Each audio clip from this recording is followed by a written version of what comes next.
NAACP has issued a travel advisory for Florida, and it's urging the black community to avoid visiting or moving to the Sunshine State. According to the statement, the advisory comes in direct response to Republican Governor Ron DeSantis' quote, aggressive attempts to erase black history. And it calls Florida openly hostile toward African Americans, people of color, and the LGBTQ individuals.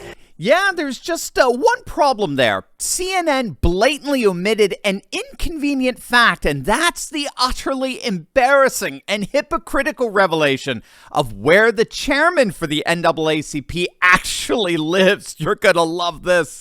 The ultra-woke NAACP pulled perhaps one of its most outrageous stunts ever this weekend, issuing an official travel advisory for blacks against the state of Florida, citing concerns that the state has become, quote, hostile to black Americans under the leadership of Governor Ron DeSantis. Now, the advisory proposed by the NAACP's Florida State Conference and approved by the National Organization's Board of Directors claims that Florida supposedly devalues and marginalizes blacks and other communities of color, so those communities should think twice before traveling or living there. As part of the advisory, the NAACP pointed to several legislative actions taken by DeSantis, such as a new law signed by DeSantis that defunds radically woke diversity, equity, and inclusion initiatives, so-called DEI directives, in Florida state colleges. DeSantis has also signed into law a bill that bans the teaching of critical race theory in general education courses and throughout the state's K-12 curriculum. Additionally, earlier in the year, the DeSantis administration rejected an AP African American Studies course, citing concerns about its ultra-woke political agenda. DeSantis, of course, has dismissed the travel advisory and its claims as absolute farce. It's a pure stunt. And fine, if you want to waste your time on a stunt, that's fine. Look, I get, but I'm not wasting my time on your stunts, okay? I'm going to make sure that we're getting things done here, and we're going to continue to make this state a great state.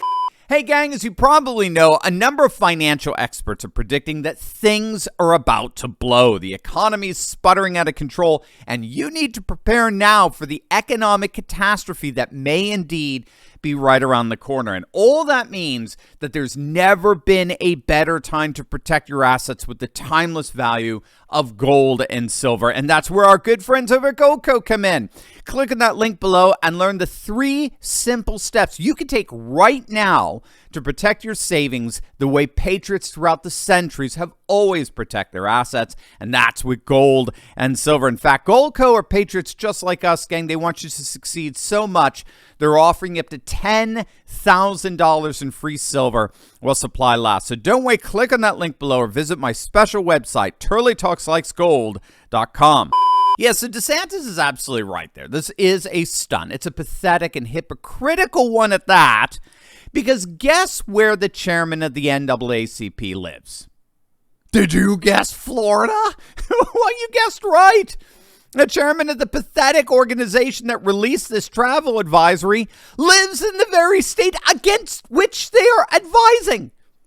Now, you would think that would be of some interest to the legacy media, wouldn't it?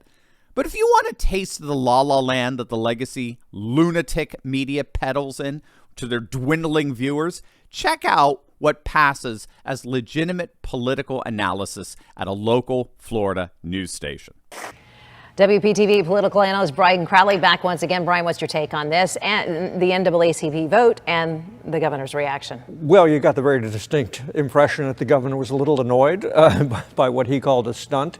I think it was unnecessary for the governor to use that kind of a derisive term toward what the NAACP is considering doing. I mean, they have legitimate concerns that ought to be at least talked about. The governor would have been better off had he called in some leaders from the NAACP, had a private meeting. He doesn't have to invite the media in, had a private meeting, and let's talk about it. What are your concerns? What do you think we're doing right? What do you think we're doing wrong?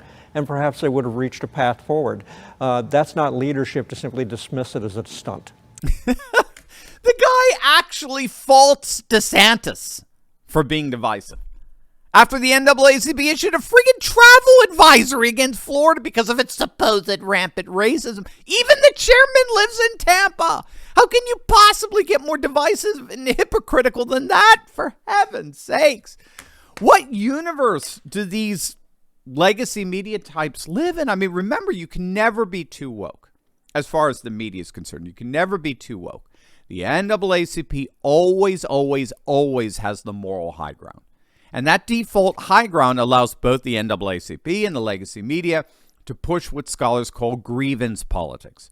Proponents of grievance politics reimagine culture as a binary of antithetical power distributions between a dominant cultural power, a victimizer, and oppressor, of course, white men, who disenfranchise politically and socially minority cultures through sexist, racist, and classist exclusions. And so grievance activists claim to be the ones that stand up for and defend the victims, the oppressed of society. But the problem with this is that, as it turns out, grievance politics is very lucrative, and it enriches the activist elites. Grievance politics do little to nothing for those whom the activist elites supposedly raise money on behalf of. We've seen this most explicitly with the Southern Poverty Law Center, the SPLC, which is perhaps more than any other organization turned grievance politics into a business model, into a very lucrative industry. The SPLC, which is a bona fide racket that makes tens of millions of dollars a year smearing conservative organizations and causes.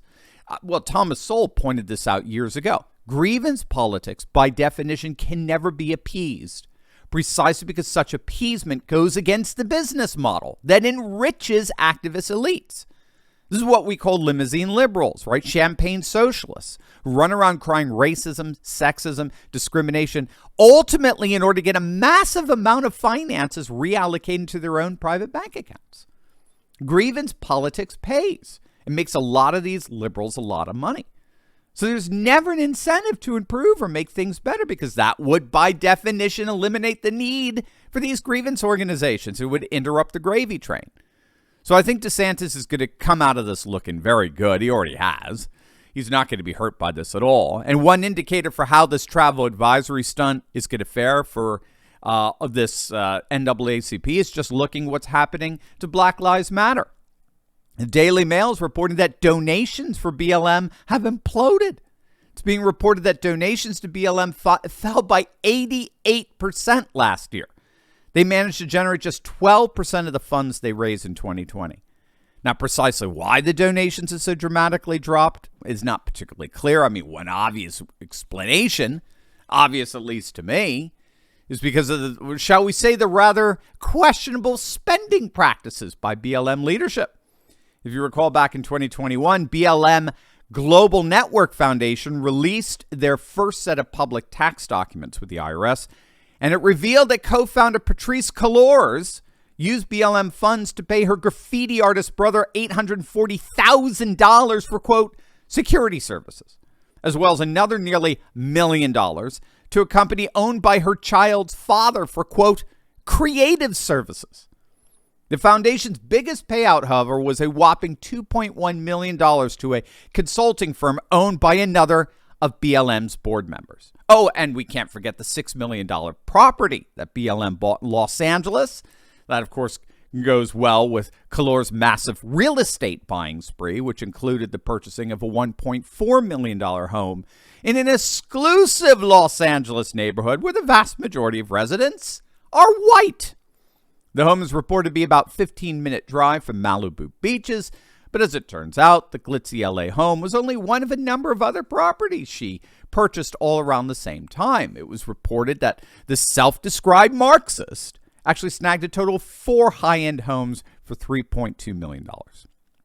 Needless to say, support for BLM's imploded, and as I understand it, it's imploded across all racial demographics, including blacks.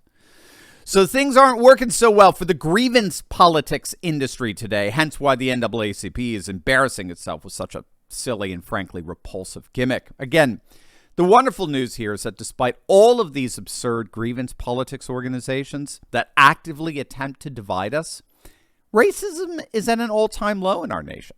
Virtually every study out there shows that racism has plummeted.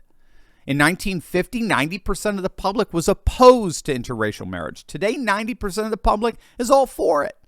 And virtually every racial indicator, racist attitudes have plummeted. And yet our permanent political class, bolstered by grievance politics organizations like the NAACP, they've never been more obsessed with racism.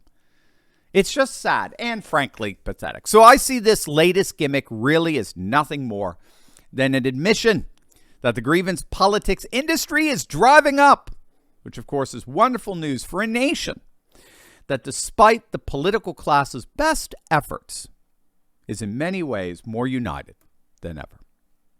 As always, make sure to smack that bell and subscribe button. You'll definitely want to check out my latest video on Bakhmut falling as Russian forces capture that strategic city, all as the media's lies about Ukraine get blatantly exposed. You're not going to want to miss this. So make sure to click on the link and I'll see you over there. God bless.